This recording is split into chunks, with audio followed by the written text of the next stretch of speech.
Hi everyone, I get asked a lot about my exercise routine, so today I'm going to break it down for you.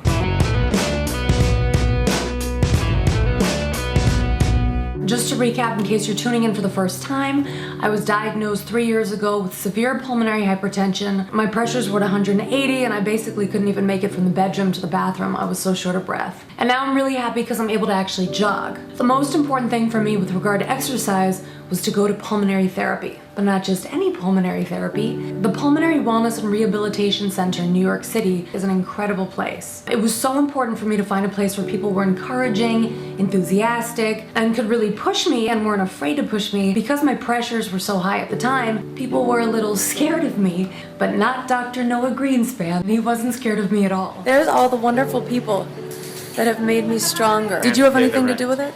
No. No.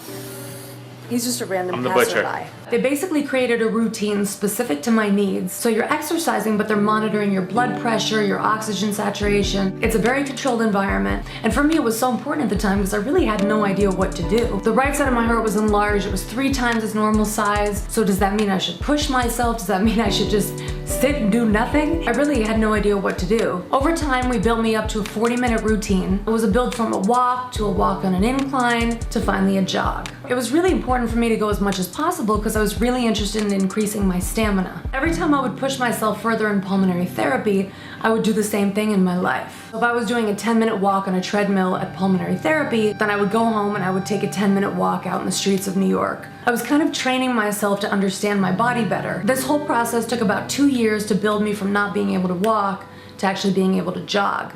I basically created a routine based on the routine that I was given. It's 20 minutes, 6 days a week of cardio, and then I do weights. I actually have a treadmill at the house. I used to think they were so expensive, but it turns out you can actually get one for a couple $100s. For me, it's very important to have one in the house because then you really have no excuse that you didn't want to go to the gym because the treadmill's right downstairs. It's basically 20 minutes of cardio. I alternate between walking and jogging. Some treadmills, unfortunately, have a slight built-in incline. I don't know why they do this. So this is my routine on a flat treadmill.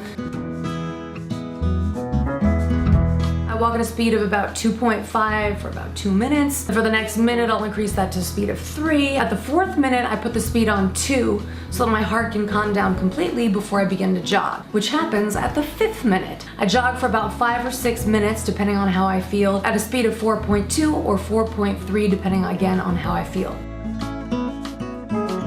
Something I learned. So I didn't know until going to pulmonary therapy how important it is to actually increase your oxygen when you're increasing your activity load. Some of you have been asking about my flow rate, so at rest it's 2, and then when I jog I turn it to a flow rate of 6.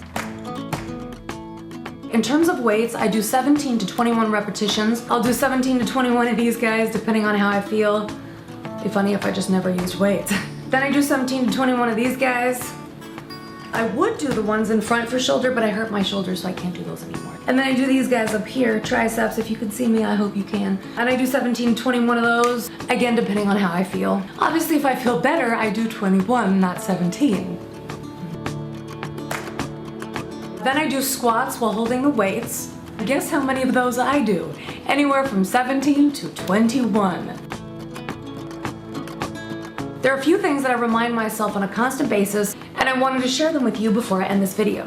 The first thing is to compare myself to myself rather than to anyone else. For example, if I walk 10 minutes today, then my goal is to walk 10 minutes and 15 seconds tomorrow. As I've said in previous videos, these small victories can actually be large victories depending on how we choose to see them. Second thing is that I focus on all the things in life I want to do with more ease, and that's my way of making exercise a little more inspiring. For example, if I can jog for 5 minutes, that means that I can get on stage and perform, and I know that I'm not going to be short of breath. So for someone else, that may mean that if they can jog for 5 minutes or 3 minutes or 1 minute, or if they can just walk for 10 minutes, that all of a sudden things like playing with their kids becomes easier, unloading the dishwasher becomes easier. Basically, the things of life, as I call them, become a lot easier. Next is the use of oxygen, the importance of oxygen, and really getting over the vanity of the whole oxygen thing, so that I could really help my body increase stamina in a safe way.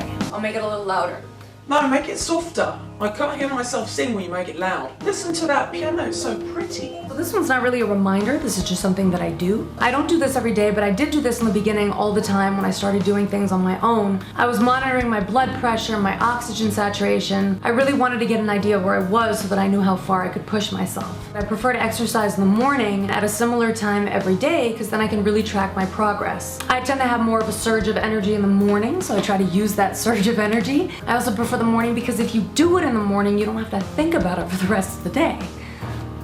That's basically my exercise routine. If you have any questions, comments, anything at all, leave them in the comment section either below this video, or if you're on my website, which is lifebychloe.com, you can always write me in the contact section. If you did enjoy this video and you're on YouTube, don't forget to click thumbs up and don't forget to subscribe. If you'd like to receive recipes, Q&A videos, exclusive content, then leave your email at lifebychloe.com.